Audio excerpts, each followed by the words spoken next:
السلام عليكم ورحمة الله وبركاته. النهاردة هعمل لكم حاجة لذيذة خالص.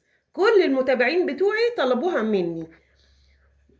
النهاردة هعمل لكم المكرونة البشاميل باللحمة المفرومة. المكونات بتاعتنا: مكرونة هسلقها في مية مغلية، واللحمة المفرومة نص كيلو لحمة مفرومة، بصلاية كبيرة مبشورة، بيضتين، البهارات بتاعتي: قرفة، فلفل أسود، ورقتين لورا، بهارات لحمة، كمون وكزبرة وشطة وفصين توم وسبع بهارات وملح حسب الرغبة، وكوباية دقيق كبيرة، ومعلقة قشطة كبيرة، وزيت وسمنة كمان. المية المغلية نحط فيها المكرونة بتاعتنا. احط في المية المغلية كيلو مكرونة ريشة، واملح المية بتاعتي، وكمان احط رشة زيت، واسيبها لغاية ما تتسلق نص سلقة. للعصاج بتاعنا نحط شوية زيت في الطاسة، وكمان شوية سمنة،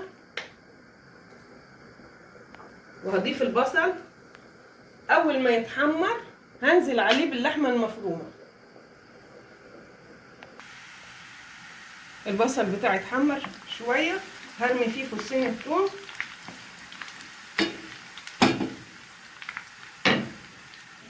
هاخد معلقة من الزيت دوت اللي متحمر فيه البصل، اعمل فيه البشاميل.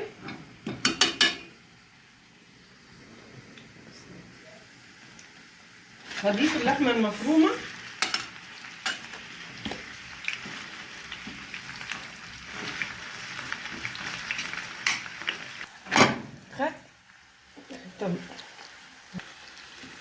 صفيت شوية الزيت من اللحمة المعصجة بتاعتي، وخدتهم هنا في حلة علشان هعمل فيهم البشاميل. دلوقتي هحط البهارات بتاعتي على اللحمة المفرومة.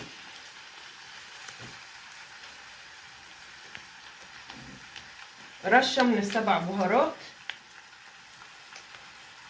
معلقة كمون،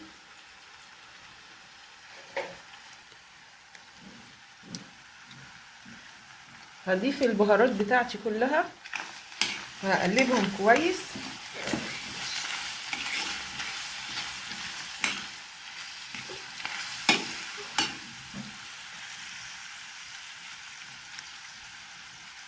وبعد ما اللحمة اتعصجت معايا هكب عليها كيس صلصة، ده اختياري،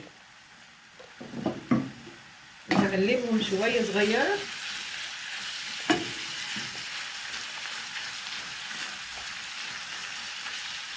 واقفل عليها النار، اركنها على جنب.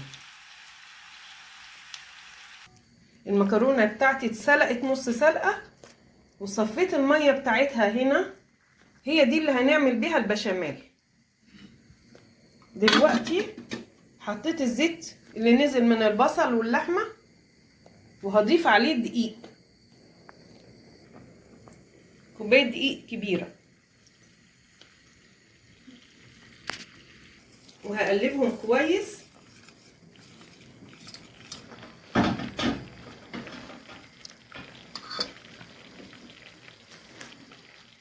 هضيف عليهم مية سلق المكرونة،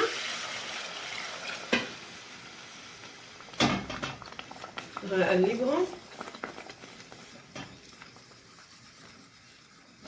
كمان بتاع سلق المكرونة.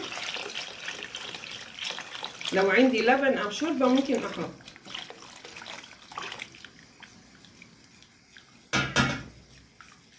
بعد ما داب الدقيق كله في المية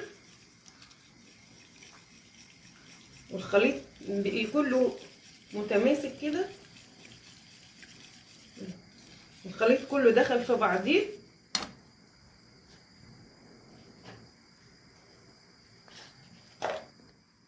هضيف الملح حسب الرغبة. هضيف رشة فلفل اسود. ضفت رشة فلفل اسود. بعد كده هضيف البيضتين بتوعي وهقلبهم كويس.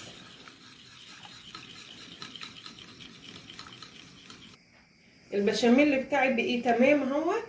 هقفل عليه.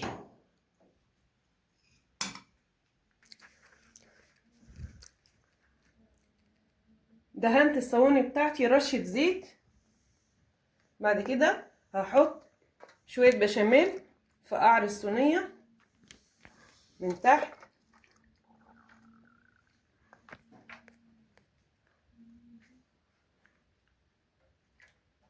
هضيف طبقة مكرونة صغيرة في كل صينية من تحت. فردت الطبقة بتاع المكرونة بتاعتي في قعر الصينية من تحت.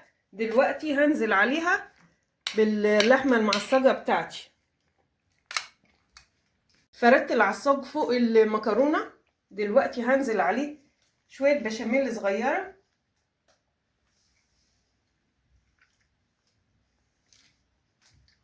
يتماسكوا مع بعضيهم. عشان يتماسكوا مع بعضيهم اهو اديتهم رشة بشاميل فوق الوش. ايه رأيكم؟ اشتركوا في القناة. بعد كده طبقة مكرونة.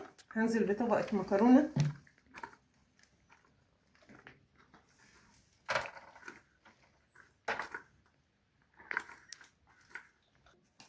هنزل بباقي طبقة البشاميل على الوش وهسويه.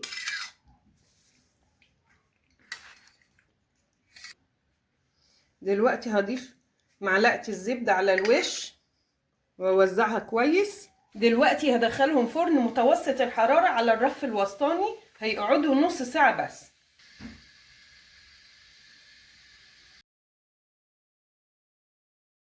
ايه رأيكم بقى في المكرونة البشاميل بتاعتي؟ ايه رأيكم؟ اشتركوا في القناة ودوسوا لايك عشان يوصلكوا كل جديد. دوسوا اشتراك. اوعوا تنسوا. مع السلامة.